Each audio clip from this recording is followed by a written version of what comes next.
Hey, it's Chris, and in today's video, we're going to talk about how to clean your Peloton bike.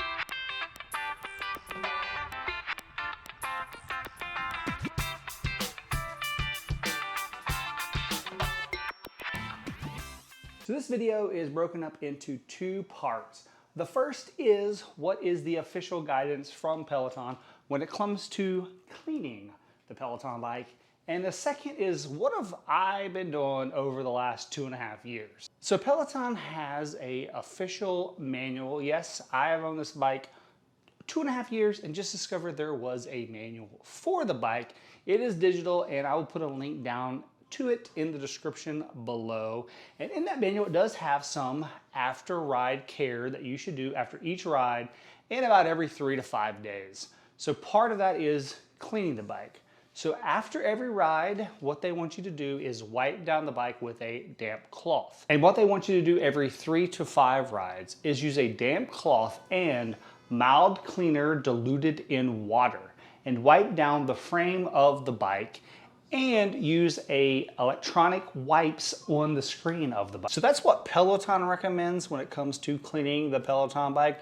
But what have we been doing for the last 2.5 years? Well, using Clorox disinfecting wipes.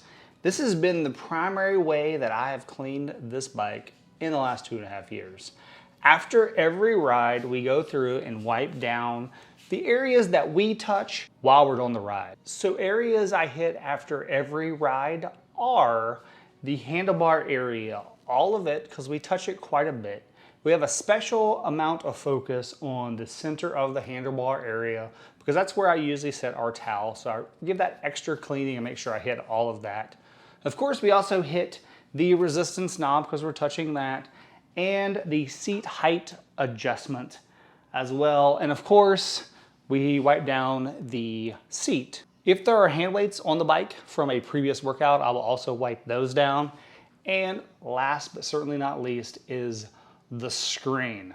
Now, whenever you wipe down the screen, even when you turn it off, it will come back on because it thinks something is touching it. So I will usually grab one of my towels that we use for a workout that's not been used yet, and I will kind of wipe down the screen to get the rest of that moisture off there so the screen doesn't keep waking up. So one disadvantage of the way we have cleaned our bike in the last 2.5 years is we have not wiped it down as much as we should, like the manual says. The effect of that has been there are a few parts of the bike that are metal, primarily the screws that have started to rust.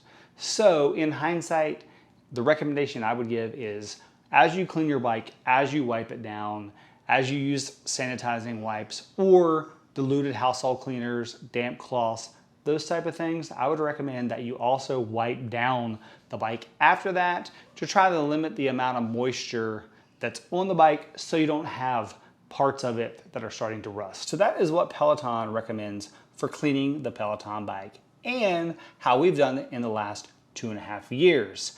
Honestly, this bike has been holding up exceptionally well. There are a few areas like the rusted screws, which are primarily our fault for not wiping down the sweat and moisture from cleaning the bike. But honestly, we have no doubt that this bike will last for another 2.5 years. And honestly, if this thing lasts me 5 years, I will be pretty happy with how reliable and durable it is. If you enjoyed this video or you found something useful in it, please give me a thumbs up down below. If you want to see more stuff on the Peloton bike and other active lifestyle and fitness gadgets, go ahead and hit subscribe. And I love to hear how you clean your Peloton bikes down in the comments below. And I'll catch you guys in my next video. How to get ready for making YouTube videos. Step 1, drink White Claw. Step 2, hit record.